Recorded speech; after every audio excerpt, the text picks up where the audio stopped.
Hello dear students, welcome to the Mansoori academy. आज हम पढ़ने वाले हैं हमारे चैप्टर नंबर 1 की 5th एक्सरसाइज। तो आज सभी लोग क्वेश्चन नंबर 1 पढ़ लीजिए। देखिए क्वेश्चन नंबर 1 में कहा गया है classify the following numbers as rational और इरेशनल। जो आपको नंबर दिए गए हैं उनमें आपको बताना है कौन सा नंबर रेशनल है और कौन सा इरेशनल। तो पहला नंबर देखिए, 2 में से आपको सब्ट्रैक्ट करना पड़ रहा है √5 को। 2 में से क्या सब्ट्रैक्ट कर रहे हैं हम √5। देखिए 2 तो जो हमारा रेशनल नंबर होता है, लेकिन √5 हमारा इरेशनल नंबर होता है। ऐसे जितने भी नंबर होते हैं √2, √3, √7, √5, √11, ये सब इरेशनल नंबर्स होते हैं। तो यहाँ पर एक रेशनल नंबर में से इरेशनल नंबर्स को सब्ट्रैक्ट किया गया। क्या किया गया? सब्ट्रैक्ट किया गया। तो हम जानते हैं, हम क्या जानते हैं? We know that 2 is rational number, but √5 is irrational number। √5 क्या है? हमारा irrational number है। So difference between a rational number and a irrational number, rational number और इरेशनल नंबर के बीच का जो डिफरेंस आता है वो हमेशा क्या होता है? वो भी इरेशनल होता है। Is always irrational. देखिए ये रेशनल नंबर है, ये इरेशनल नंबर है। रेशनल नंबर में से हम सब्ट्रैक्ट कर रहे हैं इरेशनल नंबर को, तो इनका जो डिफरेंस आएगा वो भी क्या आएगा? इरेशनल आएगा। तो हम कह सकते हैं दैट्स व्हाई, इसीलिए 2 माइनस √5 इज इरेशनल। तो इसलिए 2 माइनस √5 क्या हो जाएगा? हमारा इरेशनल नंबर हो जाएगा। इस बात को याद रखिएगा, जब भी एक रेशनल नंबर में से एक रेशनल नंबर्स को सब्ट्रैक्ट किया जाएगा या इरेशनल नंबर में से एक रेशनल नंबर को सब्ट्रैक्ट करेंगे तो जो डिफरेंस आएगा वो हमेशा क्या आएगा? इरेशनल आएगा। अब सेकंड पार्ट देखिए। देखिए सबसे पहले क्या करेंगे, इसे ब्रैकेट से हम बाहर लिख लेंगे माइनस √23। अब देखिए यहाँ प्लस का √23 है या माइनस का √23 है। जैसे 5 में से 5 जाते हैं 0 बचता है, तो प्लस के √23 में से माइनस का √23 जाएगा, क्या बचेगा? यहाँ 0, इधर क्या रह जाएगा? 3। और 3 के नीचे कुछ नहीं है तो हम 1 मान सकते हैं। तो ये P/Q की फॉर्म में है। It means it is rational. क्या है ये रेशनल नंबर। रेशनल नंबर्स वो होते हैं जिन्हें हम P/Q की फॉर्म में रिप्रेजेंट कर सकते हैं। अगर आपने इससे पहले वाली प्रीवियस एक्सरसाइज नहीं पढ़ी है तो मैंने डिस्क्रिप्शन में लिंक दे रखा, वहां जाकर पढ़ लीजिए, नोट कर लीजिए। चलिए अब नेक्स्ट पार्ट देखिए। देखिए यहाँ पर 2 का मल्टीप्लाई √7 के साथ हो रहा है, ये डिवाइड किससे हो रहा है? 7 के मल्टीप्लाई √7 के साथ। तो देखिए √7 से यहाँ √7 कैंसिल आउट हो जाएगा, हमारे पास क्या बचेगा? 2/7, जिसे हम P/Q की फॉर्म में लिख सकते हैं। ये अपने आप लिखा हुआ, P की जगह पर यहाँ पर 2 है, Q की जगह पर 7 है। तो हम कह सकते हैं it is rational number. It is rational number. अब फोर्थ पार्ट देखिए। देखिए यहाँ पर जो रूट के नंबर है वो डिनोमिनेटर में है, तो सबसे पहले क्या करेंगे? इसे रेशनलाइज करेंगे। रेशनलाइज करने के लिए क्या करेंगे? √2 का न्यूमरेटर में भी मल्टीप्लाई करेंगे और √2 का डिनोमिनेटर में भी मल्टीप्लाई करेंगे। तो √2 का 1 से होगा तो √2 लौट कर आ जाएगा, और √2 का √2 से मल्टीप्लाई होगा तो क्या होगा? 2 लौट कर आ जाएगा। अगर आप लोगों को नहीं पता तो ये सीख लीजिए, अगर रूट के नंबर का मल्टीप्लाई रूट के नंबर के साथ होता है तो वो नंबर इटसेल्फ मल्टीप्लाई करने के बाद बाहर आ जाता है। जैसे √5 का मल्टीप्लाई अगर मैं √5 के साथ करूंगा तो नंबर क्या आ जाएगा? इटसेल्फ बाहर आ जाएगा। अब देखिए √2 हमें पता है कि रेशनल होता है और 2 हमारा रेशनल होता है। तो यहाँ पर क्या हो रहा है? एक इरेशनल नंबर का डिवीजन हो रहा है एक रेशनल नंबर के साथ।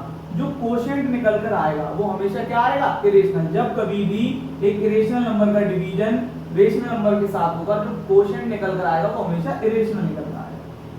Here √2 is irrational number। √2 कैसा हमारा? irrational नंबर है। and 2 is rational number। 2 क्या है हमारा? rational number. so quotient of an irrational number and a rational number is always irrational. कैसा होगा हमेशा? irrational. So 1/√2 is an irrational. Note करिए। चलिए अब हम इसका फिफ्थ पार्ट करते हैं। ठीक है, फिफ्थ पार्ट में क्या हो रहा है? 2 का मल्टीप्लिकेशन हो रहा है पाई के साथ। तो हमें पता है जो 2 होता है वो तो रेशनल होता है।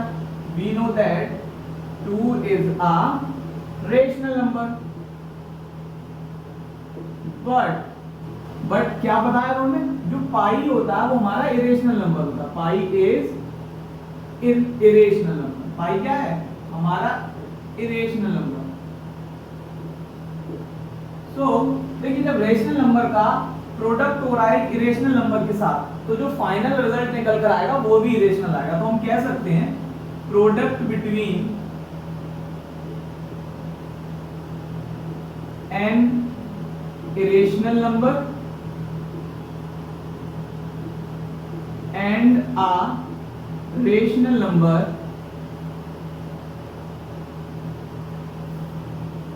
is always irrational. क्या होता है हमेशा?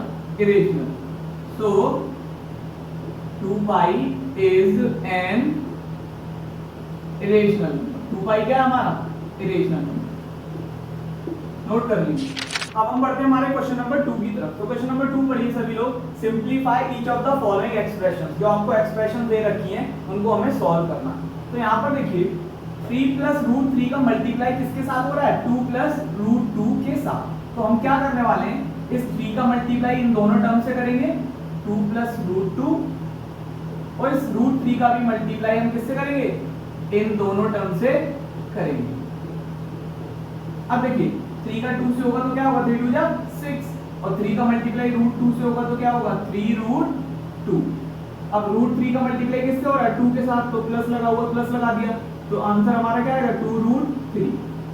अब देखिए आप ऐसे नहीं करते कि √3 का मल्टीप्लाई 2 से हो रहा है तो 2 3 जा 6 √6 लिख दें, तो हमारा आंसर गलत आएगा। जब एक रूट के नंबर का मल्टीप्लाई बिना रूट वाले नंबर से होता है तो इसे इस तरीके से लिखा जाता है। अब देखिए यहाँ पर √3 पर भी यहाँ भी रूट लगा और यहाँ भी रूट लगा, तो 2 3 जा 6, यहाँ पर दोनों के प्रोडक्ट करने के बाद रूट लगेगा, तो यहाँ पर कुछ भी ऐड नहीं हो रहा है, कुछ भी सब्ट्रैक्ट नहीं हो रहा, तो यही हमारा फाइनल आंसर हो जाएगा। अब सेकंड पार्ट देखिए।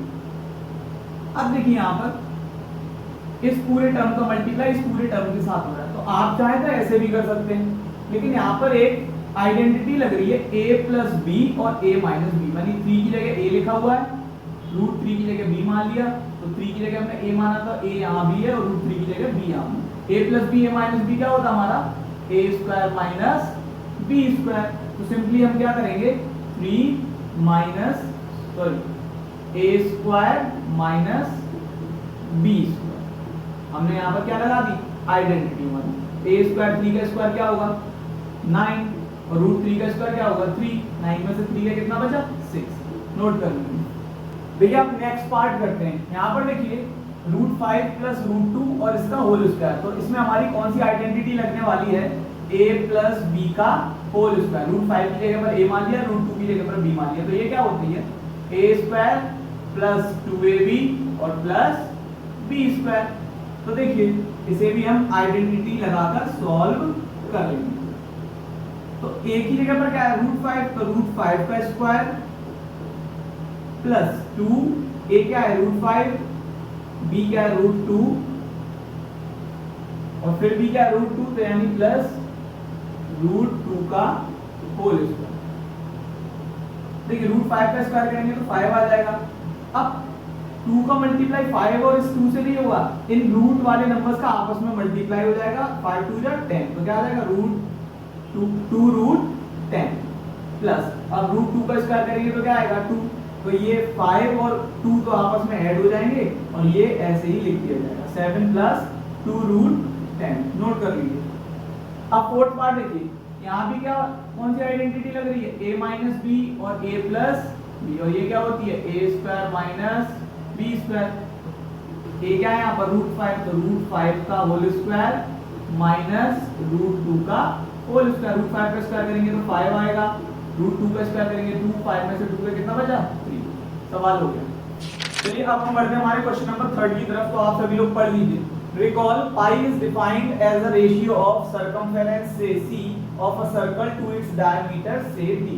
आपको ऐसा कहा गया कि याद कीजिए कि पाई को हम इस तरीके से डिफाइन कर सकते हैं। पाई को हम इस तरीके से डिफाइन कर सकते हैं, किस तरीके से, किसी सर्कल के सर्कमफेरेंस और उसी सर्कल के डायमीटर के रेशियो के फॉर्म में, जैसा कि आपको बताया गया that is pi equals to c upon d। इस तरीके से हम पाई को रिप्रेजेंट कर सकते हैं। This seems to contradict the fact that pi is irrational. अब ये जो फैक्ट है ये थोड़ा सा विरोधाभास लेकर आ रहा है। विरोधाभास किस तरीके से कि हमें पता है कि पाई एक इरेशनल होता है, लेकिन इसे हम p अपॉन q की फॉर्म में रिप्रेजेंट कर पा रहे हैं, यानी फ्रैक्शनल फॉर्म में रिप्रेजेंट कर। c अपॉन d एक फ्रैक्शन फॉर्म है, इसे हम रिप्रेजेंट कर पा रहे हैं। तो यहाँ पर ये थोड़ा सा कॉन्ट्रडिक्शन लेकर आ रहा है कि पाई इज इरेशनल। पाई तो इरेशनल होता है, लेकिन उसे हम c अपॉन d यानी कि p अपॉन q की फॉर्म में किस तरीके से रिप्रेजेंट कर पा रहे हैं। तो आपको ये बताना है कि ये कॉन्ट्रडिक्शन किस तरीके से आप रिजॉल्व कर पाएंगे। देखिए यहाँ पर कोई भी कॉन्ट्रडिक्शन नहीं है, कोई भी विरोधाभास नहीं है। पाई इरेशनल होता है, इरेशनल होता है और इरेशनल ही होता है, लेकिन हमें यहाँ बताना है कि किस तरीके से हम इस प्रॉब्लम को रिजॉल्व कर पाएंगे। तो देखिए जब भी हम कोई भी लाइन मेजर करते हैं, फॉर एग्जांपल अगर आप ये लाइन को मेजर करेंगे स्केल से या किसी और अदर इंस्ट्रूमेंट से, तो आप इसकी एग्जैक्ट वैल्यू मेजर नहीं कर सकते। अप्रोक्सीमेटली आप वैल्यू निकाल सकते हैं, आप एग्जैक्ट नहीं निकाल सकते। 4.3 या 5.9 सेंटीमीटर या कुछ भी आप निकालेंगे तो वो इसकी एग्जैक्ट वैल्यू नहीं होगी, वो इसकी अप्रोक्सीमेटली वैल्यू होगी। अब आप देखिए किसी भी सर्कल की सर्कमफेरेंस को जब आप डिवाइड करेंगे उसके डायमीटर से, और जो रिजल्ट निकल कर आएगा वो क्या आएगा, नॉन टर्मिनेटिंग और नॉन रिकरिंग आएगा। आप ऐसा करके देख सकते हैं, किसी भी सर्कल की सर्कमफेरेंस को उसके डायमीटर से डिवाइड करेंगे तो जो कोशेंट निकल कर आएगा वो नॉन टर्मिनेटिंग और नॉन रिकरिंग निकल कर आएगा। इसका मतलब क्या होगा, नॉन टर्मिनेटिंग और नॉन रिकरिंग अगर क्वोशिएंट निकल कर आ रहा है तो c अपॉन d का रेशियो क्या होगा, इरेशनल होगा। क्या होगा, इरेशनल होगा। तो हम कह सकते हैं कि जब इसका रेशियो इरेशनल निकल कर आ रहा है तो पाई भी इरेशनल होगा। इसका जो रेशियो निकल कर आएगा वो कितना निकल कर आएगा, जो पाई की वैल्यू होती है 3.14 और आगे।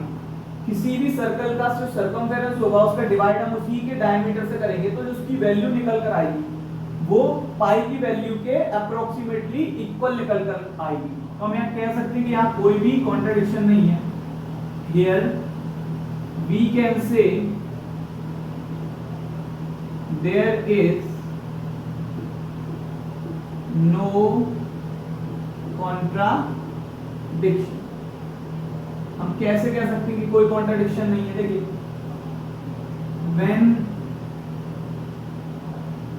when we measure the value of C और D की वैल्यू हम मेजर करेंगे फ्रॉम स्केल से या किसी दूसरे इंस्ट्रूमेंट, फ्रॉम स्केल और बाय अदर इंस्ट्रूमेंट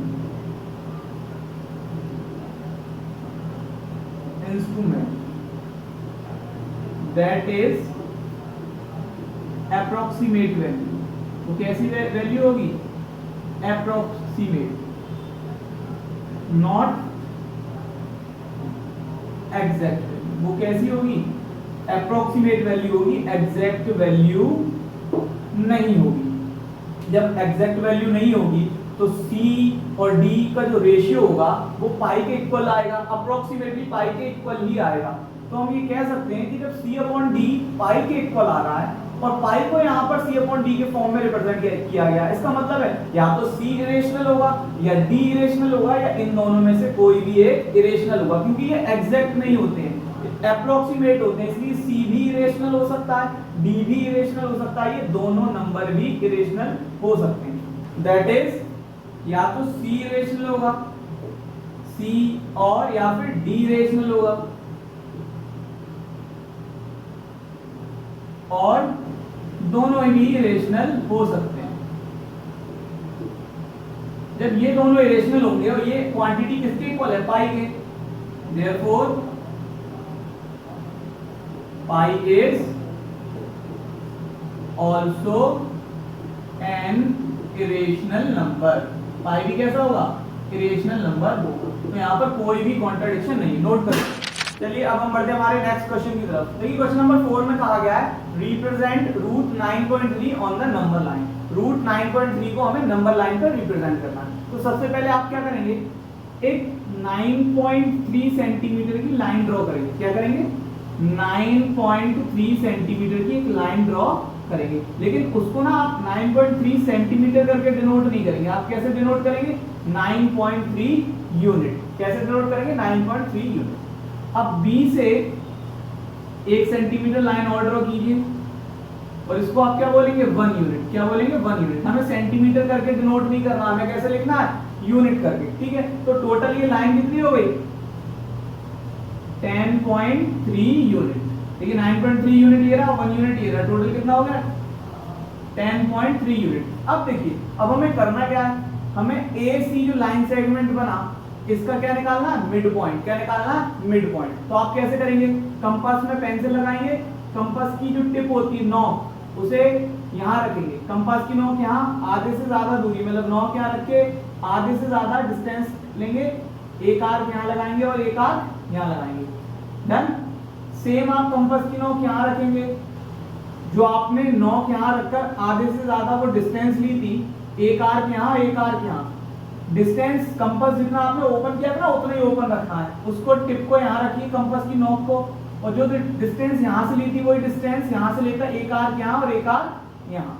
अब इन दोनों को आप जब ज्वाइन कर देंगे, मेजर कर देंगे, तो जहां पर ये इंटरसेक्ट करेगा वही क्या हो जाएगा, AC का सेंटर हो जाएगा, AC का मिड पॉइंट हो जाएगा। क्या हो जाएगा, मिड पॉइंट। समझ में आ गया, फिर से सुनिए, यहाँ पर नॉक रखेंगे कंपास की, आधे से ज्यादा डिस्टेंस लेंगे, उसे ओपन करके एक आर्क यहाँ एक आर्क यहाँ, सेम डिस्टेंस रख के कंपास की नोक यहाँ एक आर्क यहाँ एक आर्क यहाँ, जो ये पॉइंट मिलेगा इसको आप O मान लीजिए, ये क्या होगा, AC लाइन सेगमेंट का क्या होगा, मिड पॉइंट होगा। क्या होगा, मिड पॉइंट।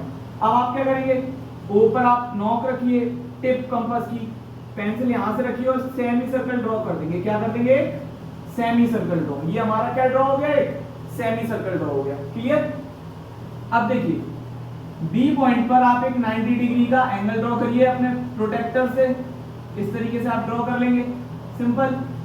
और O को इस पॉइंट से ज्वाइन कर दीजिए, जहां पर ये ज्वाइन होता है, इसको हम मान लेते हैं D। क्या मान लेते हैं, D। अब आप देखिए OBD एक राइट एंगल ट्राइंगल हो जाएगा, क्योंकि यहाँ 90 डिग्री बन रहा है, 90 के डिग्री के सामने वाला क्या होता है, hypotenuse. Here triangle ABD is a right angled triangle. तो बाय पाइथागोरस थ्योरम, कैसे, बाय पाइथागोरस थ्योरम। अब देखिए, तो पाइथागोरस थ्योरम क्या कहती है, h² = p² प्लस b²। अब हमें ये भी तो पता होना चाहिए, हमारे पास OD कितना है, OD क्या होगा, 90 के सामने वाला, h, OB कितना होगा, बेस। तो देखिए OA रेडियस है सेमी सर्कल की, OC भी एक रेडियस है, तो OD भी तो एक रेडियस होगा, क्योंकि है तो ये सेंटर से ही। तो हम यहां लिखेंगे सबसे पहले कि OC = OD। अब देखिए OC कितना है, टोटल AC जो है वो 10.3 है, तो OC क्या है, रेडियस, रेडियस क्या होगा, डायमीटर का आधा, तो OD और AC कितना होगा, 10.3 का हाफ। कितना होगा, 10.3 का हाफ। अब आप देखिए OB को किस तरीके से निकालेंगे, OB जो है अगर हम पूरी O से लेकर C तक के डिस्टेंस में से, OC में से BC को सब्ट्रैक्ट कर देंगे, OB निकालने के लिए OC में से अगर हम BC को सब्ट्रैक्ट कर देंगे, OC कितना है हमारे पास, ध्यान दीजिए, ये भी रेडियस, तो OC कितना है हमारे पास, OC 10.3/2 माइनस, अब BC कितना है, 1 यूनिट, तो इसको सब्ट्रैक्ट कर देंगे तो हमें क्या मिल जाएगा, OB। तो देखिए किस तरीके से निकालेंगे, यहाँ LCM लेंगे, 2 आया, 2 का इसमें डिवाइड किया, 1 टाइम क्या, 1 का 10.3 में कर देंगे तो क्या आएगा, 10.3 माइनस 1 का 2 में देंगे, 2 टाइम्स क्या, 2 का 1 में मल्टीप्लाई तो 2, 10.3 में से 2 को सब्ट्रैक्ट कर देंगे, क्या बचेगा, 8.3/2। तो OB हमें क्या मिल गया, 8.3/2। अब देखिए OB हमें मिल गया, मतलब ये डिस्टेंस बेस मिल गया, हाइपोटेनियस मिल गया, ओडी हमें मिल चुका है और ओबी हमें मिल चुका है। अब पाइथागोरस थ्योरम लगाते हैं हम इस तरफ, एच स्क्वायर, एच कितना है ओडी यानी ओडी का स्क्वायर, परपेंडिकुलर कितना है बीडी यानी बीडी का स्क्वायर, प्लस और बेस कितना ओबी यानी ओबी का स्क्वायर। देखिए बीडी कितना हमारे पास 10.3/2 का होल स्क्वायर, 10.3/2 का होल स्क्वायर। अब देखिए बीडी स्क्वायर कितना है, बीडी स्क्वायर तो हमें निकालना है, बीडी स्क्वायर हमें पता नहीं, और ओबी स्क्वायर कितना है 8.3/2 यानी 8.3/2 का होल स्क्वायर। ध्यान से देखिए इधर प्लस का हो रहा है, ऐसे इस तरफ भेज लेते हैं तो किसका हो जाएगा माइनस का, तो 10.3/2 का स्क्वायर माइनस 8.3/2 का square equals to BD square. अब देखिए ये a मान लेते हैं a square minus B square, तो इसकी आइडेंटिटी से बोलेंगे a माइनस बी और a plus B, a minus B multiply में a प्लस बी। ध्यान से देखते रहिए। अब एलसीएम लेंगे तो 2 आएगा, सिमिलर है 10.3 माइनस 8.3 मल्टीप्लाई में यहां भी क्या सेम रहेगा 10.3 plus 8.3 upon 2 equals to BD square. अब इस तरफ देखिए 10.3 में से 8.3 गया तो 3 में से 3 गया 0, 10 में से 8 गया 2, क्या बचा इस तरफ 2/2, क्या बचा, इसको इसमें सब्ट्रैक्ट किया 2/2, अब 3 में 3 ऐड करेंगे तो 6, 10 में 8 ऐड करेंगे तो 18 यानी क्या बचा 18.6/2।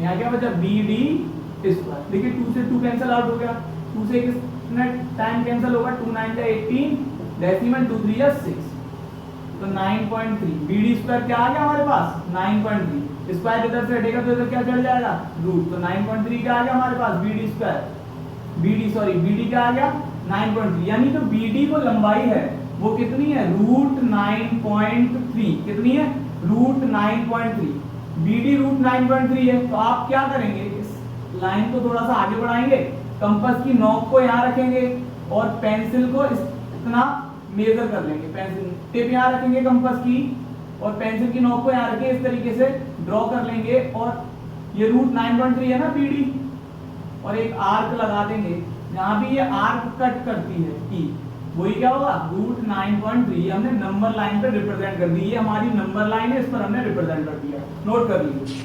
चलिए अब हम बढ़ते हैं हमारे क्वेश्चन नंबर 5 की तरफ। देखिए क्वेश्चन नंबर 5 में कहा गया है रेशनलाइज द डिनोमिनेटर्स, आपको डिनोमिनेटर्स को रेशनलाइज करना है। तो रेशनलाइज किस तरीके से करेंगे, देखिए 7 जो है वो रूट में हमें डिनोमिनेटर से रूट को हटाना पड़ेगा, क्या करेगा हटाना पड़ेगा, तो √7 का न्यूमरेटर में भी मल्टीप्लाई करेंगे और √7 का डिनोमिनेटर में भी, इससे कुछ भी चेंजेस नहीं होता, ये फ्रैक्शन हमारी ओरिजिनली 1/√7 ही रहेगी, √7 से √7 कैंसिल आउट हो जाएगा, तो यही हमारी फ्रैक्शन बची रहेगी। तो यहाँ मल्टीप्लाई करने से कुछ भी चेंज नहीं होगा, देखिए √7 का 1 में करेंगे तो √7 और √7 का √7 में करेंगे तो कितना बचेगा 7, यानी डिनोमिनेटर से हमने रूट को यहाँ से क्या कर दिया गायब कर दिया, बस बेसिकली सवाल यहीं पर हो गया आपका।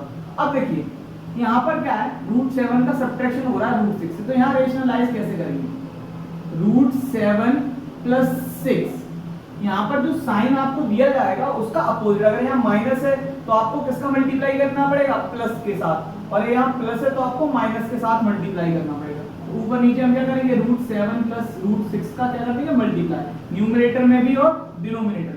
अब देखिए इस पूरे एक्सप्रेशन का जब 1 से मल्टीप्लाई होगा तो यही लौट कर आ जाएगा √7 + √6। अब यहाँ देखिए ये a - b और a + b, यहाँ आइडेंटिटी लग सकती है, तो a - b a + b क्या होता है a² - b², a क्या है यहाँ पर √7 इसका स्क्वायर माइनस b क्या है √6 तो √6 का स्क्वायर, तो करते हैं स्क्वायर इसका, ऊपर तो सेम रहेगा √7 + √6, √7 का स्क्वायर होगा तो 7, √6 का स्क्वायर होगा तो 6, तो क्या बचा हमारे पास √7 + √6 और 7 में से 6 ये क्या बचा 1 चाहे आप लिख दीजिए या मत लिखिए, ये आपका आंसर नोट कर लीजिए। चलिए हम नेक्स्ट पार्ट की तरफ बढ़ते हैं। यहाँ पर आपको दे रखा है 1/√5 + √2, तो किसका मल्टीप्लाई हम क्या करेंगे, जो साइन है उसके जस्ट अपोजिट का, तो प्लस का है तो किसका मल्टीप्लाई करना पड़ेगा माइनस का, किसका करना पड़ेगा माइनस का, देखिए इसका मल्टीप्लाई 1 के साथ हो रहा है तो यही टर्म लौट कर आ जाएगा √5 माइनस √2। यहाँ कौन सी आइडेंटिटी लग रही है, a प्लस बी और a माइनस बी। a यहाँ पर 5 है, b क्या है √2, तो क्या हो जाएगा a square minus b square. ऊपर तो न्यूमरेटर में एज इट इज रहेगा, कुछ भी चेंजेस नहीं होने का। a square minus b square क्या होता है, a square minus b square क्या होता है, सॉरी इसका स्क्वायर करेंगे तो क्या होगा 5 माइनस √2 का स्क्वायर करेंगे तो क्या आएगा 2। तो हमारे पास क्या बचता है इधर √5 माइनस √2 अपॉन 3। ये आपका आंसर। अब बढ़ते हैं फोर्थ पार्ट की तरफ। तो इसे भी हमें रेशनलाइज करना है तो √7 प्लस 2 का मल्टीप्लाई ऊपर भी और √7 प्लस 2 का मल्टीप्लाई नीचे भी डिनोमिनेटर में। जब इसका मल्टीप्लाई 1 के साथ होगा तो क्या आंसर आएगा √7 प्लस 2 और a minus B, a plus B क्या होता है a square minus B square. अब देखिए ऊपर तो सेम रहेगा, √7 का स्क्वायर होगा तो क्या बचेगा 7 माइनस और 2 का स्क्वायर क्या होगा 4, क्या बचा √7 प्लस 2 और 7 में से 4 क्या, नोट कर लीजिए। डियर स्टूडेंट्स, यहाँ पर हमारी एक्सरसाइज फिनिश हो गई है। उम्मीद करता हूँ आप सभी लोगों को समझ में आ गया होगा। अगर फिर भी किसी को कोई प्रॉब्लम हो तो मुझे कमेंट में पूछ लीजिए, मैं वहां रिप्लाई कर दूंगा। तब तक आप लोग चैनल को सब्सक्राइब कर दीजिए, बेल आइकन पर क्लिक करके ऑल को क्लिक कर देना। अपने सारे फ्रेंड्स को वीडियो शेयर कर दीजिए जिसको इस चैप्टर की, इस एक्सरसाइज की जरूरत हो। इस चैप्टर की जो बाकी की वीडियोस हैं, बाकी की जो एक्सरसाइज है उसका लिंक मैंने डिस्क्रिप्शन में दे रखा है, आप वहां जाकर वीडियो देख सकते हैं।